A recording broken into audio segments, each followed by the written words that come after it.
Have you ever wondered what makes up everything around us? What are the building blocks of the universe? Every object, every creature, every speck of dust, they all share a commonality. They are all composed of matter. But what exactly is matter? Matter is anything that occupies space and possesses mass. It's what we feel, see, touch, and interact with. It's the air we breathe, the food we eat, the water we drink. But if we zoom in, way in, beyond what the human eye can see, we find that matter is made up of more minute constituents, atoms and molecules. Atoms and molecules, the smallest units of chemical elements and compounds, are the fundamental particles of matter. They're so small, in fact, that millions of them could fit on the head of a pin. Yet these tiny particles are incredibly powerful. They are responsible for all the chemical reactions that occur in the universe, from the combustion of gasoline in your car's engine to the photosynthesis in plants that provides us with oxygen. But who first conceived the idea of atoms? We owe that to the early Greek philosophers. Leucippus and his student Democritus, who lived over 23 centuries ago, were the first to suggest that all matter is made up of tiny, indivisible particles they named atomos, which means uncuttable. They believed that these atoms moved around in space, combining in various ways to form all objects in the universe. Fast forward to the 19th century, and we find scientists building upon this ancient idea, developing what we now know as atomic theory. This theory, which describes the structure and behavior of atoms, has revolutionized our understanding of the physical world. To unravel the mysteries of matter, we delve into the world of atomic theory, beginning with a man named John Dalton. Tune in as we journey through the fascinating history of the atom and its discoverers, exploring the cosmic dance of particles that makes up our universe. John Dalton, an English scientist, took the first step towards understanding the atom. In the early 19th century, Dalton proposed a theory that would revolutionize our understanding of matter. He postulated that all matter is composed of tiny, indivisible particles called atoms. These atoms, he proposed, were unique for each element. For instance, all atoms of gold are identical to each other, but different from those of silver. Dalton's atomic theory also suggested that atoms combine in simple whole number ratios to form compounds. For example, water, H2O, is composed of 2 hydrogen atoms for every 1 oxygen atom. This concept was groundbreaking. It provided a quantitative explanation for the composition of compounds. His third postulate stated that atoms are not created or destroyed in chemical reactions. Instead, they are merely rearranged. This principle, now known as the law of conservation of mass, is a fundamental concept in chemistry. Dalton's theory, though groundbreaking, was not the final word on atoms. It was time for another scientist to step into the limelight. Enter J.J. Thomson, a British physicist who revolutionized our understanding of the atom. Thomson's work in the late 19th century centered around cathode rays, mysterious beams of light emitted when electricity passed through a gas. Curiosity piqued.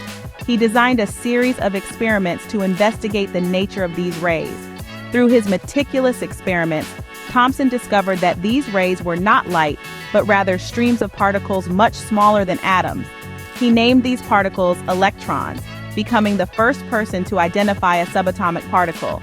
But what did this mean for the atom? To explain his findings, Thomson proposed the plum pudding model. He envisioned the atom as a positively charged sphere with electrons studded throughout like plums in a pudding. Thomson's discovery of the electron added a new layer to our understanding of atoms, but the story doesn't end here. The final key player in our story is Ernest Rutherford, a scientist from New Zealand.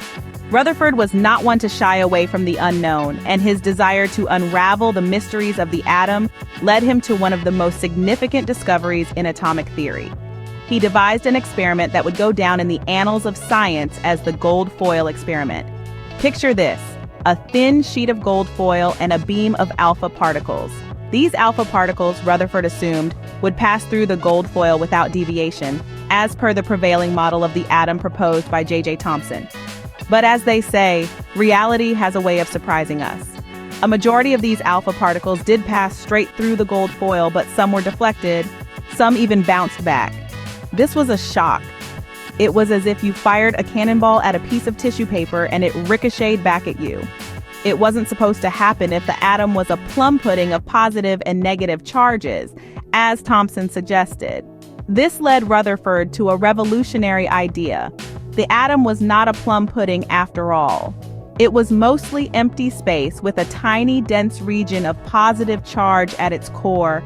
This core, he proposed, was the nucleus of the atom, and it was the nucleus that was deflecting the alpha particles. Rutherford's nuclear model of the atom was a game changer.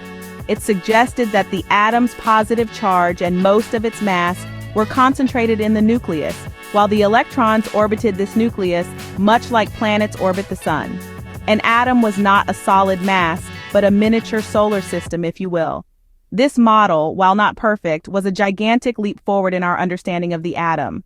It paved the way for further discoveries, such as the proton and the neutron, and even the quantum mechanical model of the atom. Rutherford's model of the atom laid the foundation for our modern understanding of atomic structure. The journey to understanding the atom has been a fascinating one.